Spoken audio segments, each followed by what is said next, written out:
ஸ்ரீமதே ராமானுஜாய நமக. எல்லா திவ்ய தேசங்களையும் சேவித்து வந்த ஸ்ரீ ராமானுஜருடைய சரண கமலங்களை எப்போவும் நம்ம சரணடையணும், பற்றின்றே இருக்கணும். ஏன்னா எல்லா விஷயத்துலேயும் நமக்கு அவர் தான் வழிகாட்டி. பெருமாளை அடையிறதுக்கு ஒரே வழி சரணாகதின்னு கற்றுக் கொடுத்ததே ஸ்ரீ ராமானுஜர் தான். ஸோ அவர் என்றைக்கு நம்ம எந்த காரியம் ஆரம்பித்தாலும் ஸ்ரீமதே ராமானுஜாய நமகன்னு சொல்லிட்டு தான் நம்ம ஆரம்பிக்கிறோம்.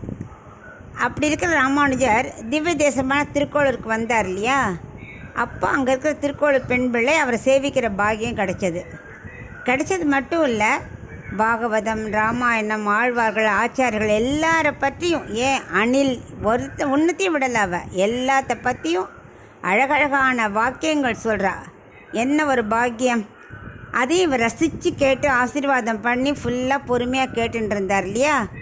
ஸோ இன்றைக்கி அந்த பொண்ணு இப்போ 28வது வாக்கியம் சொல்கிறா. மகாபாரதத்துலேருந்து தான் எடுத்து சொல்கிறா. அந்தரங்கம் புக்கேனும் சஞ்சயனை போலே. இன்றைக்கி அது 28வது வாக்கியம். சஞ்சயன் அவன் ஒரு கிருஷ்ண பக்தன். திருதராஷ்டிரனுக்கு தேரோட்டியாக இருக்கான். திருதராஷ்டிரனும் சஞ்சயனும் ஒரே குருகுலத்தில் தான் பாடம் படித்தான். ஆனால் சஞ்சயன் பொறாமை இல்லாதவன், பக்தன், ரொம்ப நல்லவன், நேர்மையானவன். அதுக்கு அப்படியே ஆப்போசிட் திருதராஷ்டிரன். அவனுக்கு எப்போ பார்த்தாலும் பொறாமை உண்டு. தம் பையன் தானே எல்லாம் வச்சுக்கணும், தம் குழந்தைகள் தான் வரணும், அது மாதிரி கெட்ட புத்தி உள்ளவன் தான்.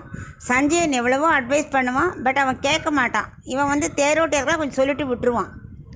அப்புறம் மகாபாரத யுத்தம் நடக்க போகிறது இல்லையா குருஷேத்திரத்தில். அப்போ வேதவியாசர் சொல்கிறார் திருதராஷ்டிரன்ட்ட, அங்கே யுத்தம் நடக்கிறத வேணால் நீ இங்கேருந்தே நேராக கவனிக்கலாம், நான் அவனுக்கு வேணால் திவ்ய திருஷ்டி தரேன். ஏன்னா அவனால் பார்க்க முடியாது இல்லையா, நான் அவனுக்கு திவ்ய திருஷ்டி தரேன், நீ வேணால் அந்த யுத்தத்தை பார்க்குறியா அப்படின்னு கேட்குறார். அப்போ திருதராஷ்டிரன் சொல்கிறான், ஐயோ எனக்கு அந்த யுத்தத்தை பார்க்குறதெல்லாம் எனக்கு முடியாது, ஏன்னா குலம் அழியும், அதெல்லாம் என்னால் பார்க்குற சக்தி இல்லை. எனக்கு பதிலாக அந்த சஞ்சயனுக்கு அந்த இதை கொடுத்துருங்கோ, அவன் பார்த்து எனக்கு சொல்லுவான் அப்படிங்கிற. அதெல்லாம் பகவத் கிருபை பார். யாருக்கு என்ன கிடைக்கணும்னு பகவான் தீர்மானம் பண்ணுறார். நல்ல சஞ்சயனுக்கு இந்த மாதிரி ஒரு பாக்கியம் கிடைக்கிறது.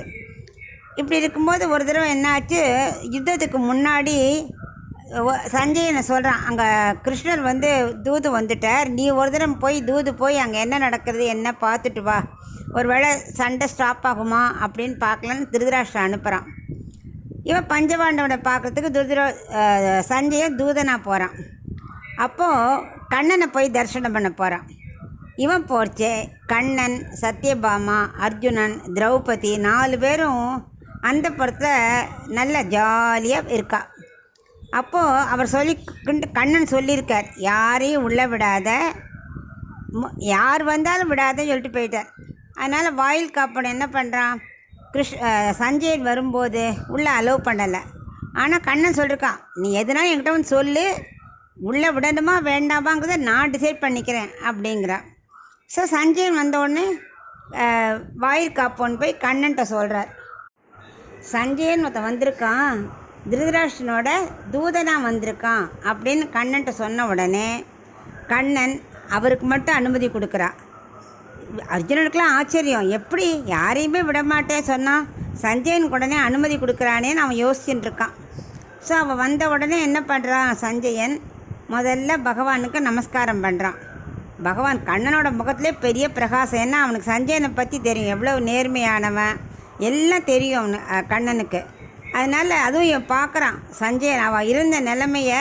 அந்த படத்து கட்டில்ல 4 பேரும், அதுவும் அர்ஜுனன் கண்ணன் மேலே காலை போட்டுண்டு அப்படி ஒரு பிரிய சக்கான்னு சொல்லுவார் கண்ணன், அந்த மாதிரி 4 பேர் படுத்துருக்கிறத பார்த்தான்.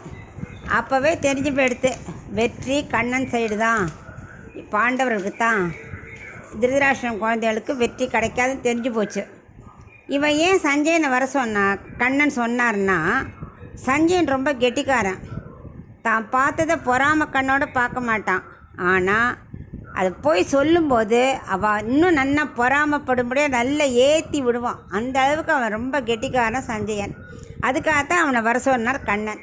ஸோ 4 பேர் பார்த்தோடனே என்ன விஷயம் அப்படின்னு கேட்குறார் கண்ணன்.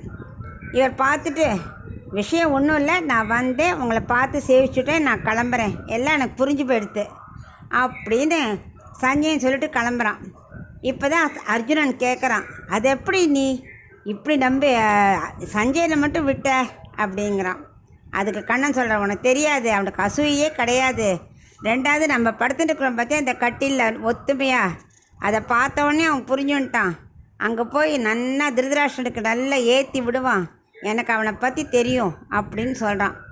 ஸோ அந்த அளவுக்கு அந்தரங்கம் புக்கேனோ சஞ்சயனை போலே அந்த அளவுக்கு அவனுக்கு உரிமை இருக்குது. ஏன்னா அவ்வளோ பக்தி, மனசு முழுக்க கிருஷ்ண பக்தி, அவனுக்கு அன்பு எல்லாம். அது இவனுக்கு இருந்தால் போகாது, அந்த அளவுக்கு அன்பு கண்ணனோட மனசுக்குள்ளே இருக்குது சஞ்சயன் மேலே.